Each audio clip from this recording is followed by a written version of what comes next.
Gus Dur yang mulai terbukti belakangan ini adalah tentang Prabowo Subianto. Dalam sebuah wawancara yang diadakan di salah satu stasiun televisi, Gus Dur pernah menyebut bahwa Prabowo akan menjadi presiden di usia tuanya. Selain itu, Gus Dur juga mengatakan bahwa Prabowo adalah sosok yang paling ikhlas berjuang untuk rakyat Indonesia, meskipun perjuangan tersebut tidak selalu dihargai atau dipahami oleh semua orang. Bagi sebagian orang, ramalan ini cukup mengejutkan, mengingat Prabowo pada masa itu adalah seorang mantan jenderal yang penuh kontroversi dan seringkali dianggap terlalu keras dalam pandangannya. Namun, Gus Dur melihat sesuatu yang berbeda dalam diri Prabowo. Beliau melihat ketulusan dan niat baik yang mungkin tersembunyi di balik sikap tegas dan militernya. Dan di tahun 2024, Prabowo akhirnya terpilih sebagai Presiden Indonesia. Bagi banyak pendukung Gus Dur, ini adalah bukti lain bahwa ramalan beliau selalu akurat dan memiliki makna yang dalam. Namun Gus Dur juga meramalkan bahwa setelah menjadi presiden, Prabowo akan menghadapi banyak musuh. Tidak hanya dari luar, tetapi juga dari kalangan orang-orang terdekatnya sendiri. Menurut Gus Dur, akan ada 7 karakter atau golongan yang akan selalu memusuhi Prabowo sepanjang masa kepemimpinannya. Ini adalah bagian yang menarik karena Gus Dur memberikan gambaran yang sangat jelas tentang siapa saja musuh-musuh ini dan bagaimana mereka akan beroperasi. Mari kita bahas satu persatu musuh yang diramalkan akan menghadang Prabowo di awal pemerintahannya. Menurut Gus Dur, musuh-musuh ini bukanlah tokoh-tokoh sembarangan. Mereka memiliki kekuatan dan pengaruh yang besar, baik dari dalam maupun luar negeri. 1. Musuh pertama, orang-orang terdekatnya sendiri. Musuh pertama yang akan dihadapi Prabowo adalah orang-orang terdekat dari kalangan keluarganya sendiri. Mereka ini adalah sosok-sosok yang pada awalnya terlihat mendukung, tetapi sebenarnya memiliki pandangan yang berbeda tentang bagaimana seharusnya Prabowo memimpin. Perbedaan prinsip ini bisa memicu konflik yang cukup besar, terutama dalam menghadapi peristiwa-peristiwa penting yang akan muncul selama masa pemerintahannya. Dalam dunia pewayangan, situasi ini bisa diibaratkan seperti perseteruan antara Baladewa dan Kresna. Kresna lebih memilih jalur diplomasi dan negosiasi untuk menyelesaikan konflik, sementara Baladewa lebih suka menggunakan jalur hukum yang tegas. Perbedaan pendekatan ini bisa menjadi sumber ketegangan di dalam lingkaran keluarga Prabowo, dan jika tidak diatasi dengan bijak, bisa menjadi masalah besar yang mengancam stabilitas kepemimpinan. Musuh kedua, tokoh-tokoh kuat yang mencurangi sahabat-sahabatnya. Musuh kedua adalah orang-orang yang memiliki kekuatan besar dan pengaruh luas, tetapi secara diam-diam berusaha mencurangi sahabat-sahabat terdekat Prabowo. Mereka ini mungkin terlihat mendukung di depan, tetapi sebenarnya memiliki agenda sendiri. Tokoh-tokoh ini dulunya sering menyerang Presiden Jokowi, dan sekarang mengalihkan fokus mereka kepada Prabowo.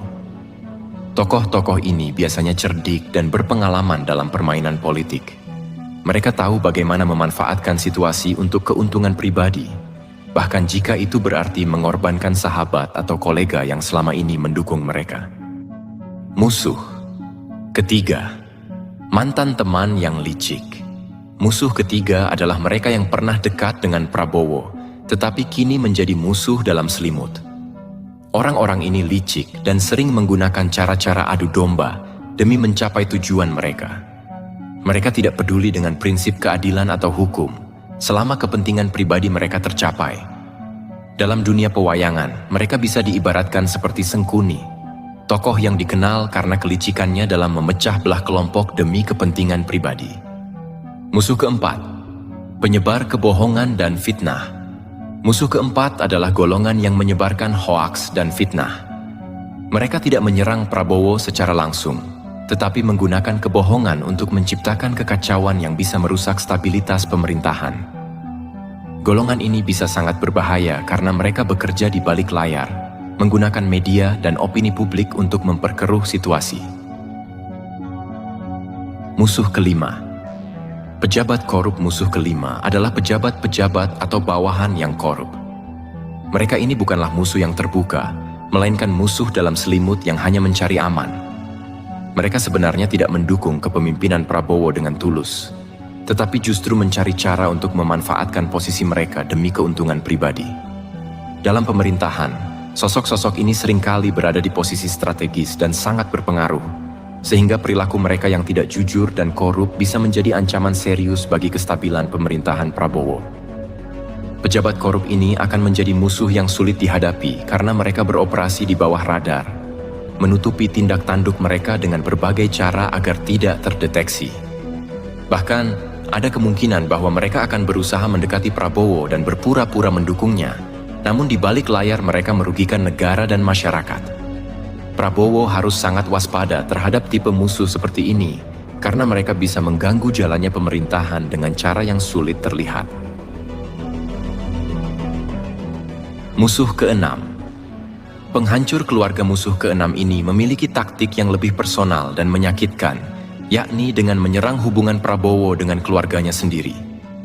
Dalam ramalan Gus Dur, musuh ini akan berusaha menghancurkan hubungan Prabowo dengan anak-anaknya atau keluarganya yang lain.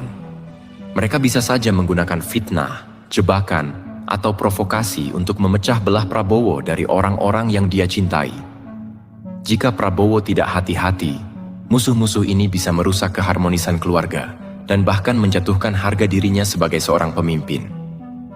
Dalam dunia pewayangan, musuh ini bisa disamakan dengan tokoh-tokoh yang berpura-pura hormat dan baik di depan, tetapi sebenarnya menyimpan niat buruk untuk menghancurkan dari dalam.